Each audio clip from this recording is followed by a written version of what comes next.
it's not that easy to start just for a book. I really wanted a doctor who has my case, my blood marks, and who will help me do this in a safe way, because here in Mexico, where I live, I think I am the only carnivore here.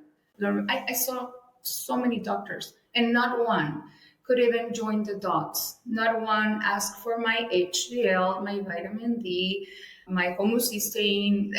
Not one addressed nutrition. And it changes the way you see life. It changes the way you react. It has shown me to appreciate simple life, the simple things in life. Well, is you have to be fat adapted, and then you have a lot of energy.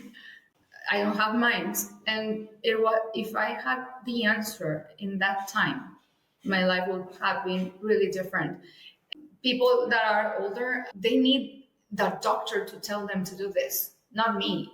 You need a doctor, or you need scientific evidence.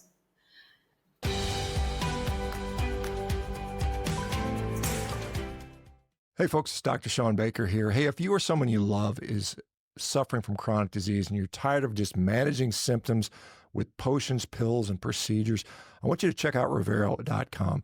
Our team of dedicated professionals is committed to tackling the root cause of your issue and finally getting you healthy. Hurry up, though. Our spaces are filling up very quickly. Well, good morning and welcome, Beatriz. I guess you're going to share a interesting success story with us today. So, Beatriz, I guess let's just start out just telling us a little bit about who you are and your background, if you don't mind. Sure. Well, my name is Beatriz. I have been struggling with rheumatoid arthritis and hypothyroidism since I was 23. I'm 43 right now, so those 20 years struggling. Okay. I had 4 knee scopes in my right knee, and then I had a knee replacement. And then I had a knee replacement on my left knee too. Okay, from rheumatoid arthritis, yeah. Yeah, I had swollen elbows, one wrist, hips, ankles, one shoulder, a jaw, fingers, and when I had flare-ups, I couldn't move. In the beginning of those years, I could do my life. I used to limp, like walk strange. I used to have stockings in my leg. Part of my life was going to the doctor, to his office, to take off my synovial fluid. They do it with a big syringe, and every time I went, like, it was this goal that let's see how much liquid I could take off, and there were like 4 or 5. It was like a soccer ball in my knee. Yeah. It was horrible. And then the elbow too. I had to take off the fluid so I can do my normal life. I have 3 kids. During my pregnancies, I was doing excellent. But after I gave birth, 15 days after, I had terrible flares, and it stopped my life. And then one joint had added every time I had one kid. And I, like in my daily basis, after my third child, which was my worst flare, my worst years, I couldn't even stand up from bed because I didn't have the energy. I lost all my muscle mass. And if I wanted to get up, well, my elbows hurt. It was very difficult for me to move.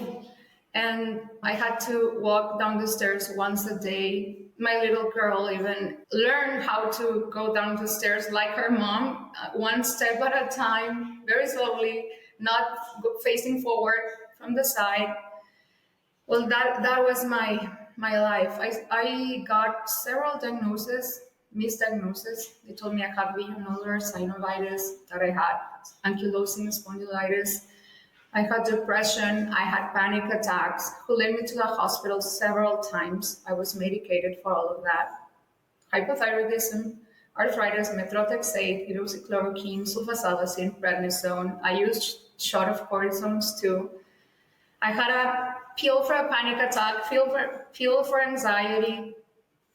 And there were years and years of medication, and I felt really alone, and I felt afraid because I didn't get my health back with all this medication. So what I should do. And then the last resort after my second knee replacement was taking Humira.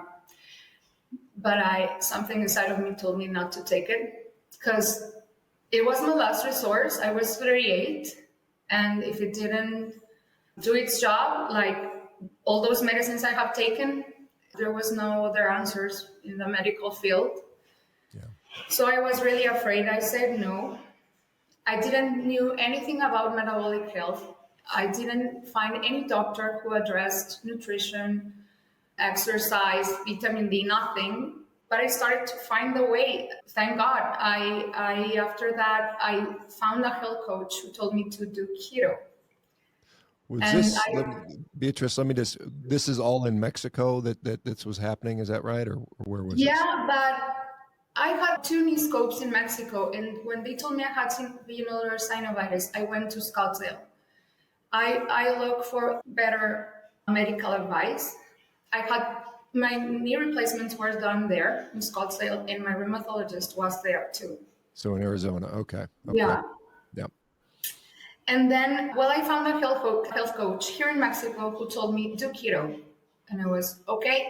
I have seen a lot of documentaries about kids who had autism and who had epilepsy who did very well in keto. So I was like, maybe I can do something about my health. And I started, and then my physiotherapist of the second knee replacement here in Mexico was inside a CrossFit. I was with him for a year, for 1 month, and then he told me, you know what? You have to go with a personal coach, even though it hurts, even though you can't walk. Sometimes he went to my car and helped me walk in the CrossFit. I started. I had to use compression socks for my ankles. I couldn't move. Well, I started, and I felt like I was doing something for me, so I went daily. I found people who cheered me up. Then I started fasting. My sister used to fast, and I did a group with 2 friends. We read the book Beyond Fasting, and I started 16 hours, 18 hours, 24 hours, twice a week. I did mimicking fasting, and then I did the 5-day fast. And then I started CrossFit in February. In September, I was running. And I have that video of my coach like taping me while I started to run. I started to jump. I was achieving a lot of stuff that was out of my league for me. And it was a really speed recovery, but in 2023, I started certifications on keto, fasting, and then I did a certification as a health coach. And I got confused there because they talked about all these different kinds of nutrition and how it's very good to take to carbohydrates.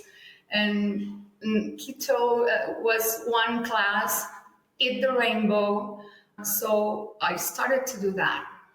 Before that, I had my Keto Mojo and I was tracking my ketosis every day. And then I started to relax. I de-prescribed myself. I was doing great. And I started to make these big salads and sweet potatoes, squash, eat seasonally. I did all this stuff. A few months later, this was last year, I had a really bad flare. And I was like, there's no way. I do fast. I do 2 meals a day. I'm kind of low carb keto, but I was not tracking my ketones. And then it started in my back, and I got really, really afraid. And I said, you know what? That doctor who told me I had ankylosing spondylitis was right. It's in my back, and well, my fear invaded me again. Then I don't know how. I got your book. I found out about Carnivore, and I said, I'm going to give it a shot. But it's not that easy to start just for a book. I really wanted a doctor who has my case, my blood marks, and who will help me do this in a safe way, because here in Mexico, where I live, I think I am the only carnivore here. So everyone, my family can tell me like, really, red meat for how long? Or really, you're not eating veggies? And when I started meat, eggs, bacon, and sometimes I had to add something there, arugula or a bunch of berries, or And then I was convinced. I read your book again, convinced myself I have to do something different. I have always done the contrary about my doctors have said, so I'm gonna do this. And I started in May. My PCR and my ESR, erythrocyte sedimentation rate, and C-reactive were really high. Those were the markers that were my I always struggled with them when I was sick. And I had it in like really high. In 3 months, carnivore, they went really down. I found a doctor in Mexico because I know this carnivore thing. I started to follow and study carb addiction doc. I fix hearts, Dr. Philip Oredia. I saw his podcast on reading blood markers because I didn't knew I was going to find a Mexican doctor who was a specialist in metabolic health. And I found one. He's friends with carb addiction doc, and I make an appointment with him, and he congratulated me to being a carnivore. He's a carnivore too. And he read my markers and he says, 3 months. We see all this every day in daily basis, these little miracles in carnivore diet. And then I went to Boca Raton in January with Low Carb USA, and in that time, I also found Michaela Peterson. I saw that you eat only meat. She eats only meat. And most of the Dr. Kills eats meat. And I said, you know what? I'm going to do only meat. And here I am. Last Friday, I did my blood tests, and I'm doing really fine. My erythrocyte sedimentation rate is at 18. I had never had it like that before. And my C-reactive is fine, my cholesterol's fine, and well, I'm really happy. And I wanted to show how we can make a lot of mistakes, and when people that has autoimmune diseases cannot do an open keto diet, and you have to be strict and strict and strict. And now I have my keto mojo again with me, high ketosis, and I have my symptoms on hold, and I hope I'll stay there for a long time. Well, that's good to hear that you found something that's working for you. So are you off medications now? Because remember, I think you mentioned cortisone, methotrexate, and then you were, at one point they were thinking about Humira. So you're not on any medicines at all now? Any medicines at all. Yeah, that's got to be good because they have a lot of, as you know, they have a lot of side effects, and not that methotrexate and cortisone cost a lot, but they can damage your body in different ways. Yeah. Are you still doing the exercise? Because you mentioned the CrossFit was something you started with. Yes, it's part of my life. I cannot miss one day without CrossFit. I didn't believe that I was going to do what I'm doing today. Those power cleans, I started with 35 pounds and now I'm 105, and I want to do much more. Yeah, I started jumping 12 inches, then 18. I'm starting to do things I didn't think I was going to do in my life. So yeah. Well, that's amazing, awesome, and it's got to feel good. And because because your kids are still around. I mean, I imagine they're still young enough. They're still in the house, correct? The little one, after she was born, she's 7. Like I have been well, like 3 years. Yeah, she's small, and all those times she saw her mom sick.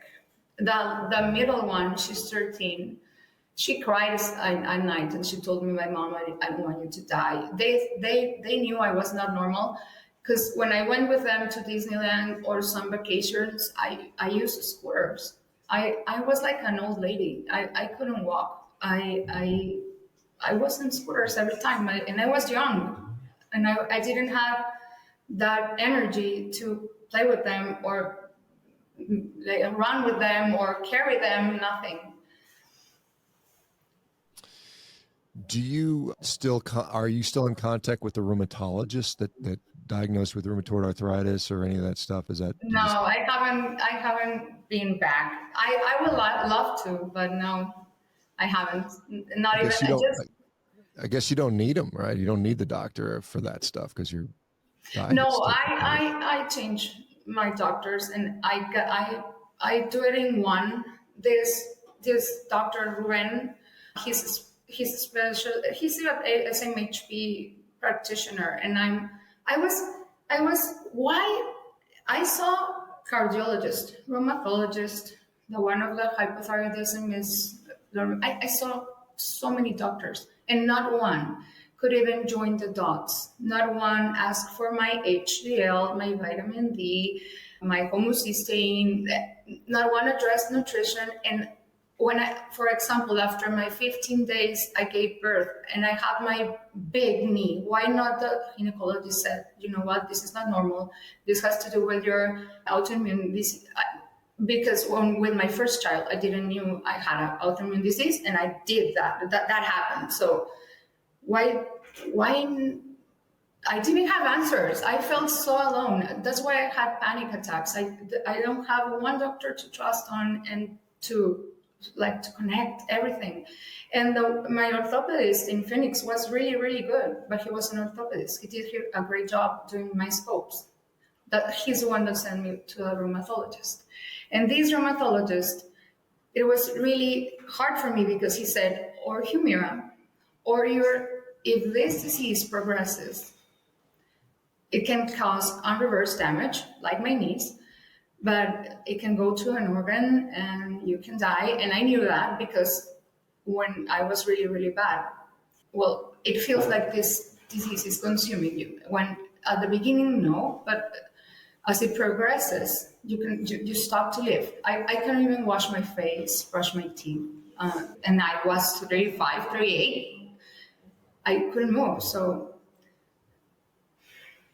yeah. And what a change in quality of life. I mean, it's like a new person in many ways. I mean, your kids have to see that, correct? Yeah, they see that. And I'm sorry for them, but here everybody eats a lot of carbs and very different. And yeah, I let them, but in the breakfast, lunch, and dinner in my house, there are no carbs. Sorry for you. Maybe on Fridays. And although I know they eat junk food and behind my back, every time I become more strict because that's the way. And as I study more and more, I told them, I'm sorry, I was all through this, and I'm studying. I'm at SMHP studying my for health coach right now, and sorry, I have the information and I have the example on myself. You're gonna eat protein and fat. Yeah. Yeah. Obviously, this has changed your life in many good ways. I mean, first going from ketogenic diet and now to a carnivore diet has helped you with your rheumatoid arthritis, your ankylosing spondylitis. What else has it helped with? I mean, it sounds like maybe your mental outlook. What are the things that's helped in total? It changes the way you see life. It changes the way you react to stressful events, and I surely have stressful events. It has shown me to appreciate simple life, the simple things in life. And I think it's because, yeah, I really wanted to be able to walk and go for a cup of coffee, and now I am really grateful for that. But I have spoken with a few carnivores that also they change their mindset. I don't know why. There's you start to appreciate the little things. You think clearer. You take decisions slowly. I feel great in many ways. I sleep perfectly fine. I don't know. I had a purpose in life, and I'm really grateful for that, which is help people who struggle with this too. And what else I can tell you? But my focus, my attention, my character, my way to respond to things. Maybe that, yeah. And I'm stronger. And I didn't even have muscle in my whole life, even in my teens when I was not sick. I couldn't have like my legs with the muscle and stuff. And right now I'm gaining muscle and you can see it. And that's very cool too. Yeah, it's got to feel good. You mentioned a cardiologist at one point in there. What was a cardiologist seeing you for? Because when I had the second knee replacement, I had severe palpitations. I don't know why. They sent a therapist to my house, and he do your markers, and my heart was, you know what? I think you have a clot, he told me. So I went to emergency room, 4 a.m. Came back. My doctor told me, no, maybe it's COVID. I don't know what you have, but my palpitations were very high. And I went to the cardiologist. He told me that he didn't know why. He gave me a pill for like a pacifier. I think it's a stress, but I think that it was pain. I had a lot of pain. That surgery, knee replacement, is really painful. And I had this surgery, and then I had my elbows swollen, and then I have an ankle swollen, so I had pain everywhere. Maybe it was that, I don't know. And I asked him about his opinion on Humira, and he told me that there was the best invention in the world, and that I should took it. And then I got out of his office all on weight, and I didn't put it on. Yeah, I mean, the all these biologic drugs with Enbrel, Humira, and many others now, they can be helpful, but they come with a cost. First, they're very expensive medicines to start with, and then they just kind of depress your immune system in many ways, and so you have greater risk for cancer and infections, and they tend to stop working over a period of time, and so it's not really addressing the problem. So, do you have any joint pain now? Are your joints feeling good now? I mean, your wrists and elbows and They're knees and feeling ankles. super good. The only thing that why I started to get like close, smaller and smaller in my keto carnivore is what that flare. And sometimes I had a little bit of inflammation in my elbow, a little bit of inflammation in my ankle. And at the beginning it was okay because I didn't lift that much weight. But now if I have a little bit of inflammation, I can't do the power cleans, for example, with the same amount of weight that I want. So I wanted to do this the perfect way, not just to settle down for having a little bit of symptoms, because it's not normal. The girl in the side of me doesn't have any symptoms. I do have them, so I have to address them. That's why this year I have been, well, we're in March, in January. So because I was doing the carnivore diet with dairy, and I love dairy. But as I studied with the Lion diet, my colleague Peterson, she says that I react to eggs, I react to dairy. So I have started to wash my brain and say, you know what, stop dairy. And I saw a lot of difference in my face. I also had a stress-induced dermatitis, really red, big, and like the water things in here. It looked awful, and it's gone. Two months after, or 1 month without dairy. So that's why I have to be strict, because I have sometimes those symptoms. I take an Advil, they're gone. Nothing bad, but I wanted to be normal and not have any kind of symptoms by myself, not without Aleve or Advil. So now you're basically doing a very strict version of carnivore diet, and it's doing well for you. What do you eat on a daily basis now? What does it look like? I have breakfast and lunch, dinner, like at 10 and 4. I do 2 meals a day. I have any kind of meat, like or New York. I buy the big pieces and I cut them in like 300 grams. I eat like 700 grams a day of meat with ghee, because I really love the flavor of butter, but because it's also kind of dairy, I opted for ghee, and I'm doing good. Salt, water, coffee. And I'm also taking delta ketones, or the audacious nutrition ketones for CrossFit, and I think I'm improving a lot. Yeah, and so you're Since you've gone carnivore, has your ability in the gym gotten better? Has your Yeah. performance at CrossFit Yes. gotten better? Yes. And I have videos of that. And I'm tracking my ketones. And I don't know why I have this obsession of being high therapy ketosis. But I'm doing that. I have a glucometer to see how flat my line is. Mm-hmm. And that's how I am today. How's your appetite? Do you find that your appetite is pretty well regulated now? Everybody says that I eat like a man.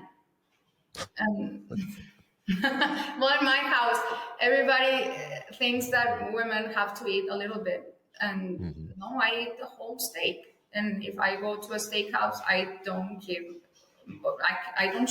I like my whole steak. If it's the bigger, the better. But one of my mistakes before, I think I was overeating or I missed fat. So I'm taking more fat, and I like 400 grams of steak twice a day. That's why I'm eating. But it's not normal for the people around me. Yeah, I can see that. I mean, I get it. Most people are used to eating a lot of carbohydrates and just grazing all day long, and that's kind of been normalized. So that's probably not normal. And I feel super. I'm not hungry. I feel with energy the whole day. I feel really good. I really would like people to try this thing, because women are supposed to be hungry or to eat a little bit. So no, it's not that way when you eat nutrient-dense foods. Yeah, you fill up on what you need, and your body handles it quite well. So as far as sharing this story, do you talk about this in public, on social media, or what's been the response to that? And I have done two conferences in another state here in Mexico with a health coach that I work with right now. And a lot of people came back. It was just in that city, and I received like several messages that please help me. That's why I started this journey on health coaching and SMHP and things. And I actually am gonna start the carnivore certification tomorrow. No, today. It started yesterday. Today. And so I don't like to speak a lot in public. I don't know why I'm here, but I have done one podcast with this health coach I work with, and I post, but I post what I eat. I post CrossFit because you can really see the difference, how I started and this. But this is my second podcast I'm doing. I haven't. I shared my story in Boca. I sent Dr. Tro this story, and he put it on the first day. They had a workshop. Mm-hmm. And we talked a little bit. He told me that was a very interesting story to share. Yeah, I mean, over the years, I've seen a number of people with rheumatoid arthritis and ankylosing spondylitis get better with carnivore. So it's not surprising to me, but it's interesting to see that it continues to happen. Do you, I mean, I imagine at some point, maybe after your third child, when they're saying you got to replace your knees, that had to be sort of depressing, correct? I mean, was it kind of just what's going to happen to my life or all my joints? Because, you can replace the knees and the shoulders and the hips and ankles and I mean, fingers they're not very good. And when you start getting the finger replacement, joint replacement, those don't work well. And you see a lot of people with rheumatoid arthritis, they get a lot of deformity, like their hand starts to, migrate. Yeah, like that. I don't have that. That's weird. Yeah. My hands are good. Yeah. But they were my big joints. And of course I had like depression and anxiety and everything, because people around me in the doctor's office were people with white hair everywhere. I was very young for a knee replacement, and he told me that. Yeah. You have to wait the most you can, because they are like 15 years or 20 years, and then I have to have another one. So, well, yeah, I hopefully I'm gonna need 2 other knees. Yeah, well, I think that, obviously with a good nutrition and the CrossFit, you're going to hopefully those knees that you have will last you for 20, 30 years, and maybe you never need them. I hope so, yes. Yeah, because as you know, those are big operations. Do you find that, well, some people say, well, if you don't have carbohydrates in your diet, how can you do CrossFit? How can you do all these exercises? Are you struggling with that? Or are you just fine? Are you just totally No, fine not with at it? all. I'm fine. You don't need them. And you know what? I argue with my coaches.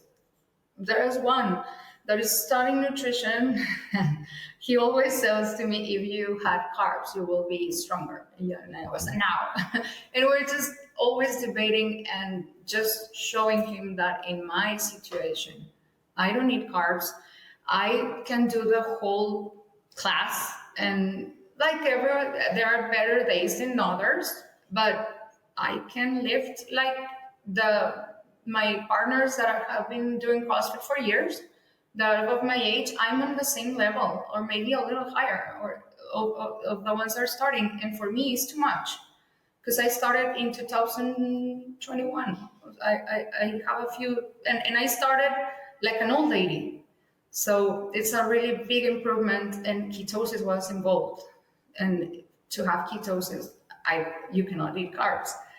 And yeah, you don't need it. And I have seen a lot of classes with explanation, and well, is you have to be fat adapted, and then you have a lot of energy. So yeah. Yeah, it's something that I think as you adapt to it over time, and in your case, carbs are just going to make your joints hurt. You're not going to perform better with that. I mean, Yeah. that doesn't make sense. And so, But people don't know that if you eat carbs or veggies, you're gonna have joint pain. It's I just read that book, Toxic Superfoods, and thank God I found it. But it's hard to understand that if your whole life they have told you that you have to eat carbs and veggies. No.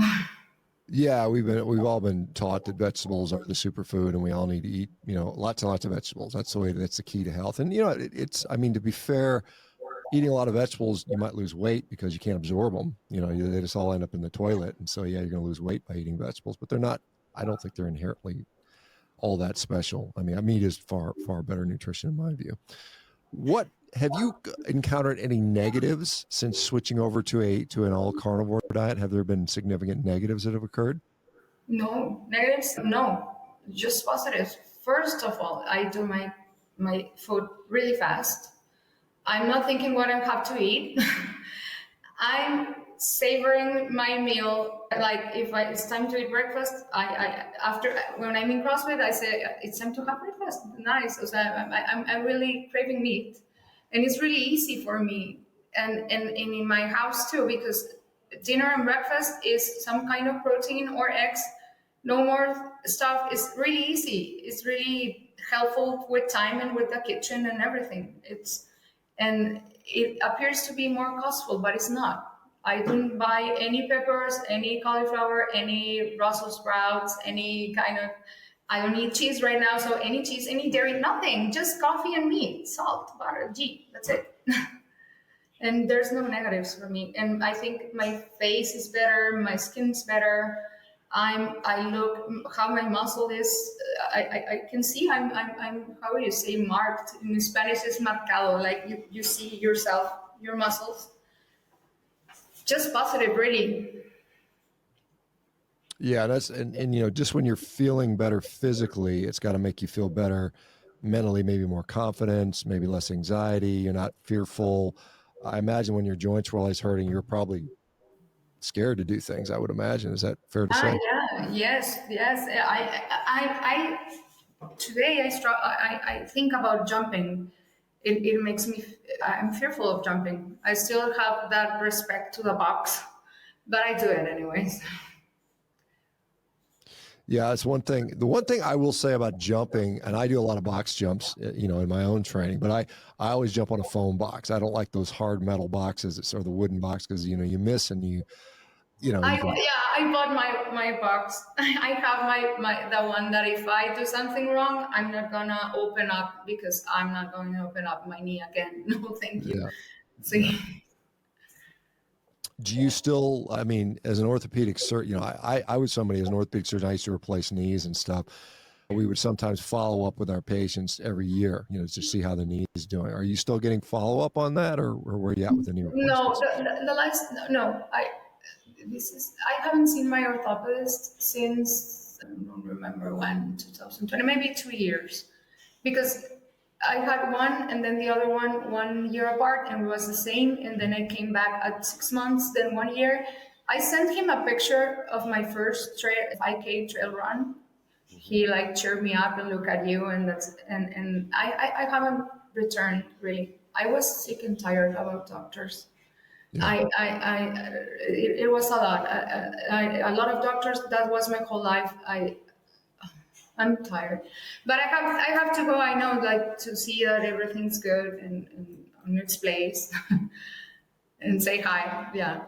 Yeah, let them know how you're doing. Yeah. I mean, and it's interesting because, you mentioned this is a problem with the healthcare system, is that at no point during your journey from rheumatologist to cardiologist to obstetrician to orthopedist did anyone say much about nutrition. It was all just pills and drugs and procedures, correct? Nothing. Correct. Nothing. And it was like, if I knew this a few years before, maybe I will have my own needs. And even though I'm thankful, I cannot do things like the back squats, and they're simple things, but that I cannot go that down because they are not my knees. So I could have saved them. And even though I hope they're gonna last for 30 years, maybe not, and I'm gonna need another 2 painful surgeries because I don't have minds. And if I had the answer in that time, my life would have been really different. And it really, I'm thankful. I'm good where I live, but there were a lot of times that it was not easy. I was invaded of fear. My kids, well, I was present, but I was not mentally. And there were events, holidays that, okay, I had dinner, but I have to go and get an MRI, or I have to go and take this pill. I always needed to go to some kind of doctor, always.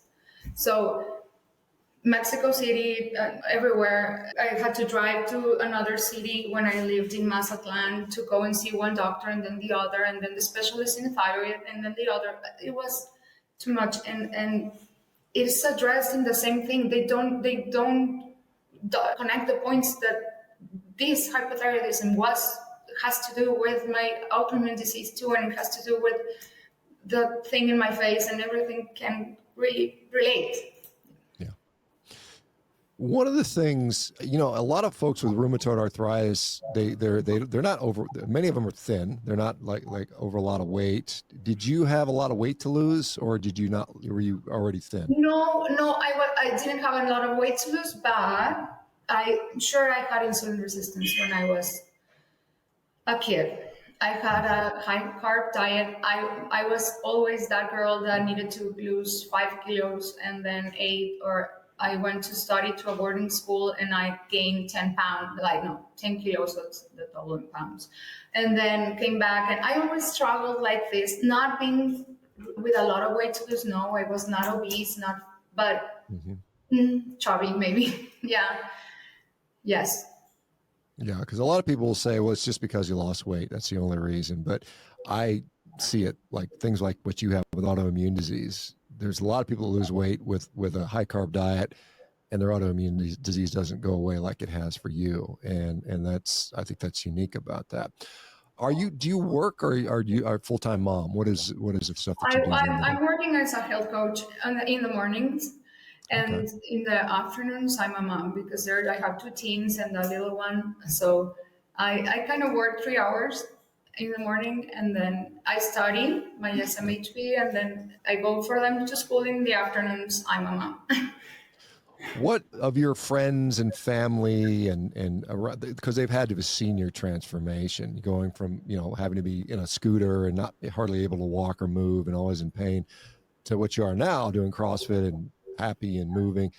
What have they said, and what do they think about your diet? Even though they have seen it, I have a dad, that had a liver transplant and a kidney transplant. And it's very difficult for me to change his habits. And he got the hemoglobin glycosylated, is in English. in 6, and then he's starting to hear my my instructions. He started to change his habits. For my mom, it's very difficult to eat, like to understand more protein, more fat. Fat is a problem for in my house.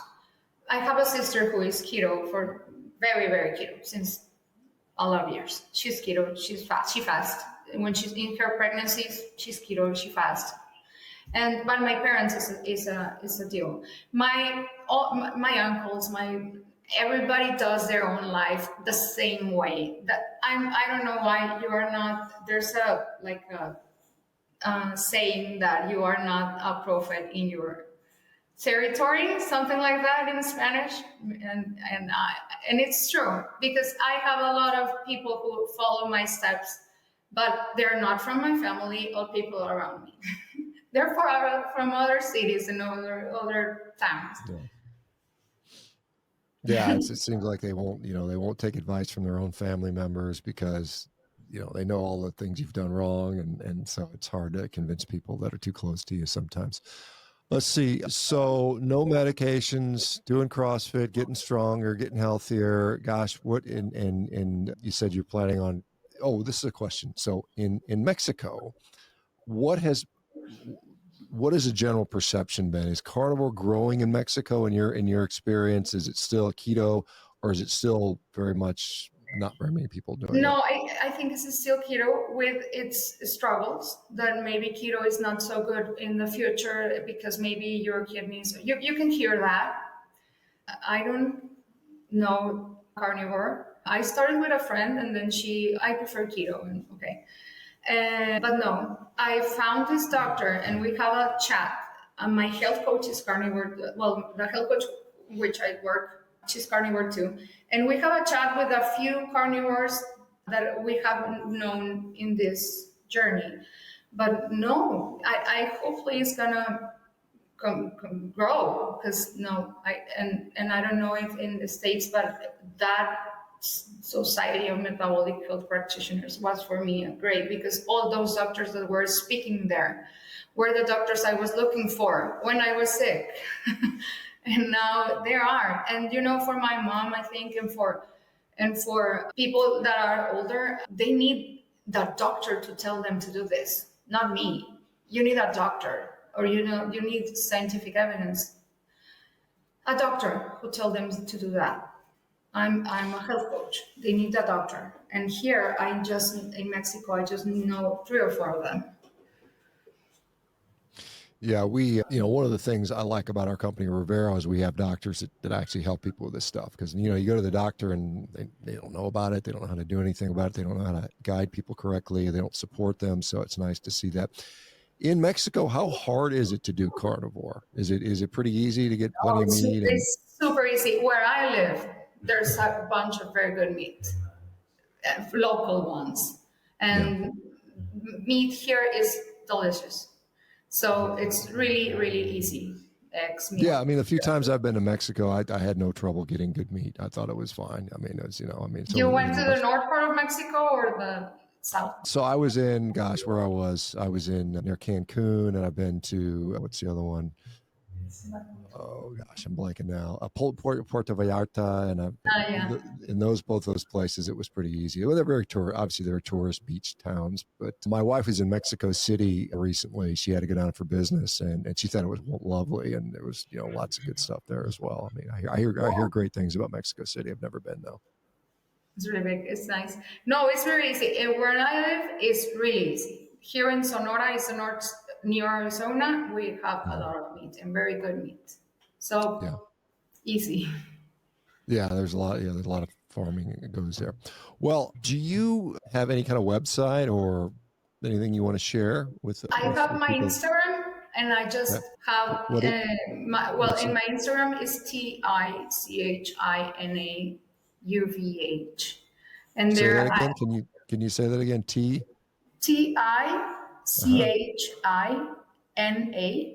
Ticina.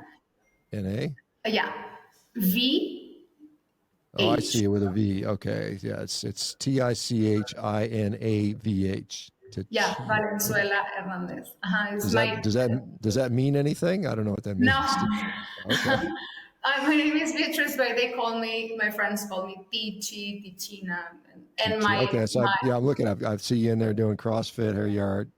yeah, Starting out. Yeah, you were a lot. You look like you were a lot.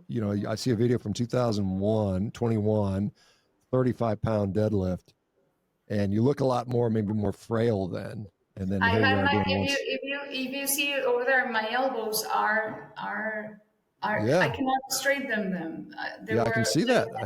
Yeah, I can see that. Yeah, you can definitely tell you're good for you doing that work. And then there you are a few years later doing way more weight and looking better and putting on muscle. So that's awesome to see. Yeah, I and, can see and, that your and, muscles and coming in. usually the advice that I get from doctors is don't move or rest or just swim or Hmm. do Pilates or and I don't know, but there's something about lifting weights and this CrossFit thing that changed my life. That was half. Yeah. Yeah, and I And see, and there you are, barely able to step over the rope, and now you're doing double unders. Look at you yeah. go. That's awesome. So when I With have knee a little replacement. bit of yeah, if I have a little bit of inflammation and I have to do double unders, I can't. So that's Yeah. why I have to be very strict and really don't have any flair or anything in my joints. But because it's not normal, the girl next to me doesn't have it. Why me? So that's why I'm now. I don't know how long it's gonna take, but I have been like this 2 months, and I hope soon I will say I don't have any symptom. When Yeah. I walk long distances, my ankles hurt. So Yeah. Well, you certainly have come a long way, and if it's got to give you hope, because I can imagine, you thinking about maybe I'm gonna spend the rest of my life in a wheelchair with deformed arms and yeah, hands, and gosh, it's so much better.